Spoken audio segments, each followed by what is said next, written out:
Jesus. In Jesus' mighty name, amen. Amen. Thank you, Lord, mo sa higayon. Karon ang atong kuan, basahon na ko ni siya. Acts chapter 8, 26 to 40. Acts 8. Acts 8, 26 to 40. So ako lang basahon taas-taas ni sila. Basahon na ako. Unya, may usa ka anghel sa Ginoo nga ay ang title diri si Filipi ug ang official nga taga-Ethiopia. Unya, may usa ka anghel sa Ginoo nga miingon kang Filipi. Lakaw ngadto sa bagatan dito sa dalan nga gikan sa Jerusalem kay sa Gaza. Kining dala na anaa sa deserto. Busa milakaw si Filipi ni adto ni gayunan may usa ka Eunuko nga taga-Ethiopia na nagpanaw paulit sa ila. Usa siya ka sinaligan opisyal ug binugyanan sa mga bahandig sa Candice, ang reyna sa Ethiopia. Niadto siya sa Jerusalem aron sa pagsimba sa Dios. Sa iyang pagpaulit nga nagsakay karwahe, nagbasa siya sa basahon nga sinulat ni Propeta Isias. Ang Espiritu Santo miningon kang Filipi, kuha ug gabayi ang karwahe usa bidagan si Filipi ngadto kaniya ug nadunggan niya ang Eunuko nga nagbasa sa basahon nga sinulat ni Propeta Isias. Unya, nangutana kaniya si Filipi, nakasabot ka ba sa inyong basa? Ang opisyal mitubag. Kung saan ako kasabot niini, kung walay mukudlo ka na ko, kung iyang ipasakay si Filipi sa karwahe ug ipalingkod tupad niya. Ang bahin sa kasulatan niya iyang ibasa maupuni. Sama siya sa karnero nga gidala aron ihawon o sa nating karnero nga dili gayon o tingog samtang alukan. Wala siya gisulti, bisan usa ka pulong. Di pa kaulawan siya o ikawan sa hustisya. Walay makasubay sa iyang kaliwatan kaya ang iyang tinagoy din sa hita natapos naman. Ang opisyal niyon kang Filipi, sultihi ako kung kinsa ang gisibutan sa propeta ning ining bahina sa kasulatan. Ang iya bang kaugalingon ulain ba? Busa gisaysayan siya ni Filipi sa mayong balita mahitungod kang Hesus sugod gayon niining bahina sa kasulatan. Samtang nagpanaw sila nahiabot sila sa usa ka dapit nga may tubig. Ang opisyal niingon, ani may tubig, nganong dili mo man ako bunyagan. Busa, gipahunon sa opisyal ang karwahe sa silang duhan na naog ni ubog sa tubig o gibunyagan niya si Filipi. Sa paghawas nila gikan sa tubig, ang Espiritu sa Ginoo misaklit ang Filipi ug wala na siya makit-iyo sa opisyal. Apan ang opisyal gipadayon sa iyang tanaw nga malipayon unya nakamatmon si Filipi nga didto na siya sa asuto ug nagwali siya sa mayong balita sa tanang lungsod nga hangtod nahiabot siya sa Caesarea. So, gitaytulan ako ni siya, faithful servant. So, diri sa atong gibasa, atong makita diri na si Filipi, usa siya katawo na isog, dili talawan, dili maulawon, agresibo, dili maduha-duhaon o masilugtanon siya. Sa verse 26, si Filipi gihinan sa usa sa mga anghel sa Ginoo nga mulakaw ngadto sa habagatan didto sa dalan gikan sa Jerusalem paingon sa Gaza. Kani siya nga dalan diri awaaw deserto sumingaw siya. Sa verse 27 diri nga verse ato nakita o nabasa nga si Filipi walay kahadlok walay pagduha-duha, mitindog og milakaw dayon siya. So but pasabot nga si Filipi he was available siya sa gisugo sa Ginoo ngadto kaniya. Ug sa 28 ug nilakaw na siya no ug iyang na-encounter ang usa ka Eunuko nga nagsakay sa iyang kalisa or chariot nga nagbasa sa basahon sa Isaias. Sa verse 29 si Filipi was led by the Spirit to go ug magkaila sa traveler or sa Eunuko. Ug dibati diri ni Filipi nga ang pag-awhag sa Ginoo sa iyaha nga magkaistorya sila sa Eunuko. Ug dibati niya nga kung unsaon niya pagsulti o ma-share si Jesus. Ug atong nakita diri nga ni cooperate si Filipi, meaning ni tuman or ni obey si Filipi. Ug sa walay langay-langay or walay kasikot-sikot pa. So iya dayon gipangutana si ang Eunuko sa verse 13. Nakasabot ka ba sa imong gibasa?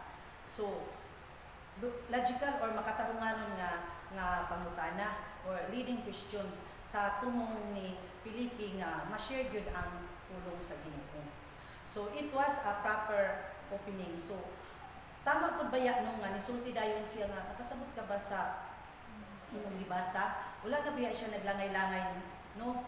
Wala na siya nagpasikot-sikot pa.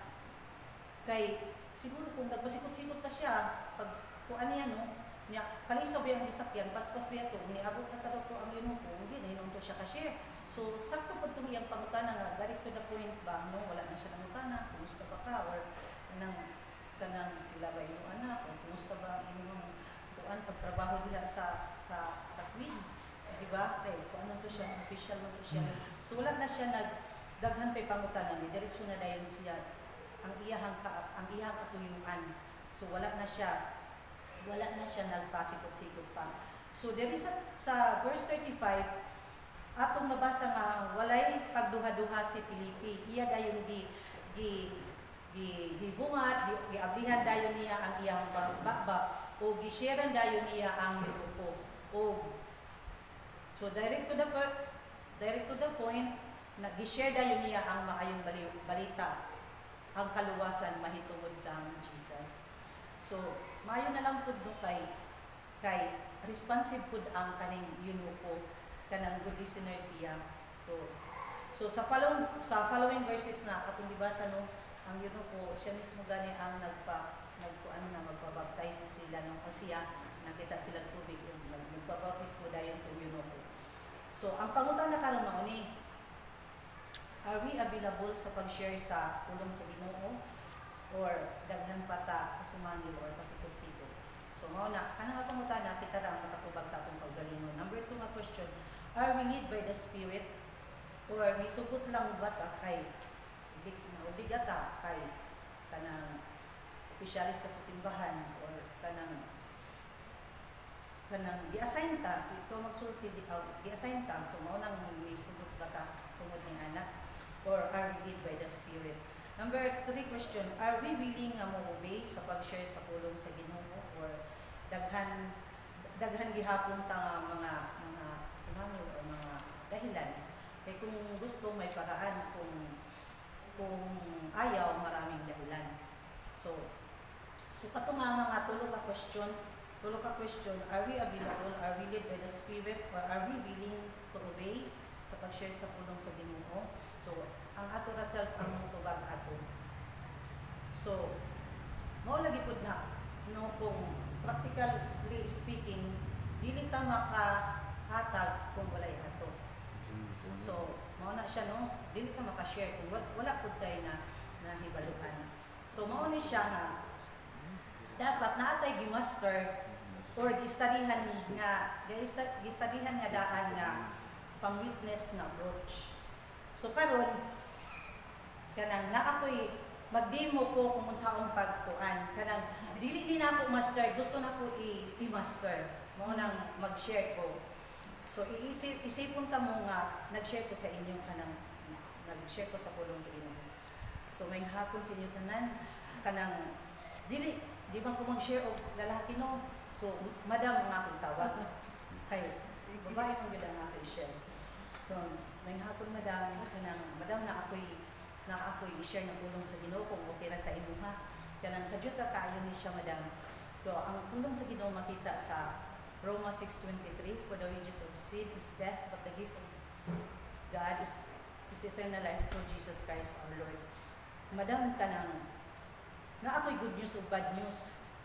Ang bad news madam mao ni siya nga sa mutuo kag sa dili madam kanang kita tanan makasala na agud na siya sa Bible. Sa una sa pulong sa buhat nakasala ang kita madam no. So kay nakasala ng ta ang bayad sa sala mao jud ang kamatayon, naglagong ta og silutan gyud ta. So mao na siya madam ang bad news, pero naapoy good news. Ang good news madam mao ni siya kanang ang Ginoo dako kayong gugma sa ato so dili siya gusto nga malaglag ta, mao na nga kanang naa siya gasa. So ang iyang gasa mao na ang eternal life.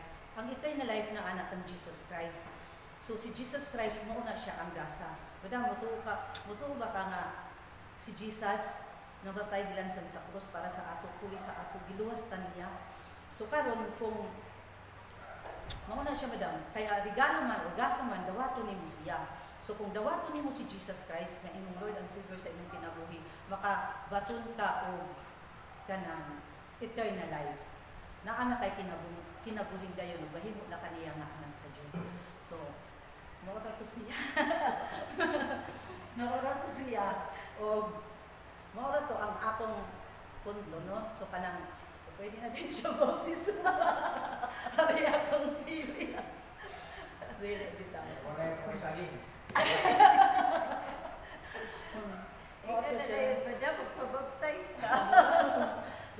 Gusto lang ako nga ma-practice na siya. Kaya gusto na ako mauna ang ako i-share. Actually, no, ang pag-share yun ka, kulang na yun ka ng hikang. Kung gusto nyo kumusulti, pero wag nyo ko kasulti nga ka na, ang but ba kayo nung doon tumulog, kaya isa ka duhar ako nakashare, o ka ng kuhan yun ba, nga inaanak gani nga, makakita gani yung tao, ka ng mukuan dayon, mo nag-ulay gats ba? So, hindi nung ko naging ang magpasar. So, no, itong question nga, atong hinumduman sa atong pag-share.